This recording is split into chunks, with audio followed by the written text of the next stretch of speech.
कुनु कारणाव थाखानाय एसटिफोरखौ धंस खालामनानै जाहाथे एसटि खालामा जे 6था जनगोष्ठीनो एसटि होनो नागिरनाय बा दाबिनायनि माखासेखिनि बिथिंखौ लानानै जिहेतु थाखानाय एसटिफोरनि बा ट्राइबेलफोरनि खुनु मथेयै जेबो खहा जायै बायदि नैबे बिथिंखौ लानानै गोख्रोङै जिहेतु सोमावसारनाय बा हेंथा होनायनि मोनसे हाबाफारि लानो थाखाय ओंखारनाय नैबे भिडिअखौ आबुङै होनो थांगासिनो दङ। मानगोनां आबसुनि आफादगिरि दिपेन बर' बिथां सारनि खुगानिफ्रायनो नोंथांमोना खोनानो थांगासिनो दङ आरो बेजों लोगोसे फैबाय थानाय जिहेतु नभेम्बर डिसेम्बर दानहालागै माने जे बिटिआर एकर्डनि दफाफोर जायफोरा गोनां ना 125 आमेन्डमेन्टखौ लाबोनायनि बाथ्रा आरो लोगोसे जे समष्टि बारायनायनि बाथ्रा बैफोर जे बिटिसिनि बा बिटिआरनि गोहोखौ बांहोनायनि माखासे जिबायदि दफाफोराव दङमोन बैफोर बिथिंखौ लाबोनो थाखाय गोख्रोङै खुद्रिसारनाय धरना होनाय माखासेखिनि हाबाफारि लानो ओंखारनाय नैबे भिडिअखौ नोंथांमोना जोबजासे नायनांदो आरो लोगोसे जि मोन्दांथि नोंथांमोननि साननाय हनाय बेखौबो फोरमायहर आरो लोगोसे आंनि मोनसे रिकुवेस्ट खालामनाय जिहेतु नोंथांमोना जायफोरा चेनेलाव गोदानै फैदों अननानै सापर्ट खालामनानै हो। नोंथांमोननि बेबायदि अननाय सापर्टजोंनो आङो बेबायदि दैलि आपडेट भिडिअ लाबोबाय थानो हानाय बायदि सिडिलिं इस्युखौ लानानै जों जिहेतु माने होबथाबाय थादों आरो जोङो बादा होदों स्टेन्ड लादों जे कुनु कारणाव जे आथिखालनि थाखानाय एसटिफोरनि जिखिनि राइट्स एन्ड प्रिभिलेज कन्स्टिटिउसनेल जिखिनि प्रभिजन जोंनि पलिटिकल राइट मोनथाम सिक्स शिड्युलनि जे ट्राइबेलनि जे सिक्स शिड्युल बिटिसि बिटिआर बा कार्बि आंलं डिमा हासाव आरो अट'नमास काउन्सिल बिनि पलिटिकल राइट बिनि पन्सायत बिनि भिसिडिसि बिनि जि दायो एमसिएलए बबावबा माने एमएससिआव माने जेनेरेल मेम्बार बा कार्बि आंलं डिमा हासाव बेफोरनि जि पलिटिकल राइट एसेम्बलि आरो पार्लियामेन्टआव थाखाबाय फारसेथिं एडमिसननि बेलायाव मेडिकेल इन्जिनियारिं कलेजाव साख्रि बाख्रिनि बेलायाव स्कुल कलेज इउनिभार्सिटिनि एडमिसननि रिजार्भेशननि बेलायाव जों जिहेतु गासै दिगजों इक'नमिकेलि जोङो ससियेलि पलिटिकेलि कन्स्टिटिउसनेलि जोङो जिहेतु धंस जालांगोन बेखायनो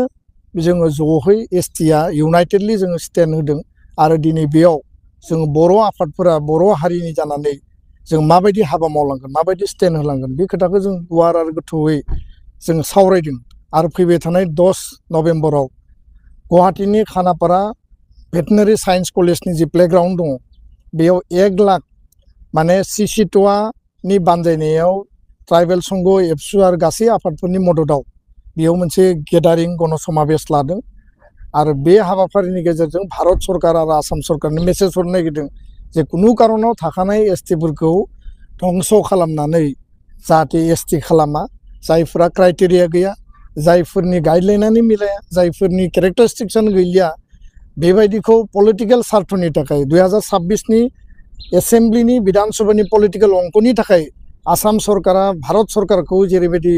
लबि खालामनानै एसटि खालामनायनि जि मोनसे कनसेप्ट आरो बेयाव ट्राइबेल स्टेट जागोन होननानै प्रपागान्डा जि खालामदों कुनु ट्राइबेल स्टेट बेबायदि गैया आरो खालामनायनि बेबायदि कन्स्टिटिउसनाव प्रभिजन गैया दा बेखायनो जों दिनै रेजुलेसन लाबाय दिनैनि हाउसआ भेहेमेन्टलि जोङो बेखौ अपोज खालामो। नैथि खोथाया जाहैबाय बर' एकर्ड इमप्लिमेन्टेसन 2020 सिमा बारायनाय गामि थिसननाय 125 एमेन्डमेन्ट भारतनि पार्लियामेन्टआव पास खालामनांगौ डाइरेक्ट फाइनेन्स आर्टिकल 280 नि गेजेरजों बर' कसारि काउन्सिलनि राभा हासं टिवा गासै गामिखौ नटिफाइ खालामनांगौ लोगोसेनो कार्बि आंलंनि एसटि हिलनि मर्यादाखौ होनांगौ स्कुल प्रभिन्सियेलाइजेसनखौ माने डिसेम्बर दाननि बा नभेम्बर दाननि सेसनाव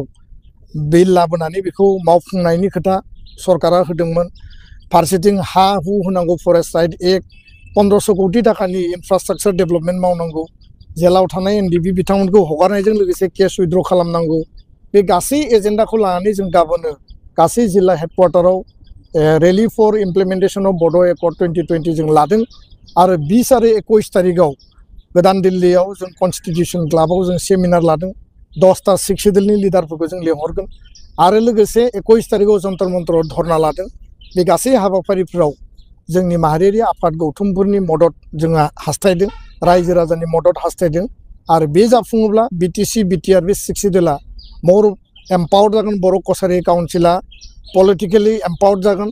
कार्बि आंलंनि एसटि हिला जायोबा बर' हारिया पलिटिकेलि कन्स्टिटिउसनेलि बिथांमोना सिकिउर जागोन आरो बे मोनथाम दाबियाबो बड'फानि दाबिमोन आलादा रायजो बिनि आधाराव दिनै 6 सिडिउल जों मोनबाय 6 सिडिउलनि सिमाखौ बारायनांगौ कनस्टिटिउसनेल क्षमताखौ बारायनांगौ आरो नीलाचलनि जायगायाव बर' कसारि काउन्सिल जाबाय कार्बि आंलंनि एसटि हिलनि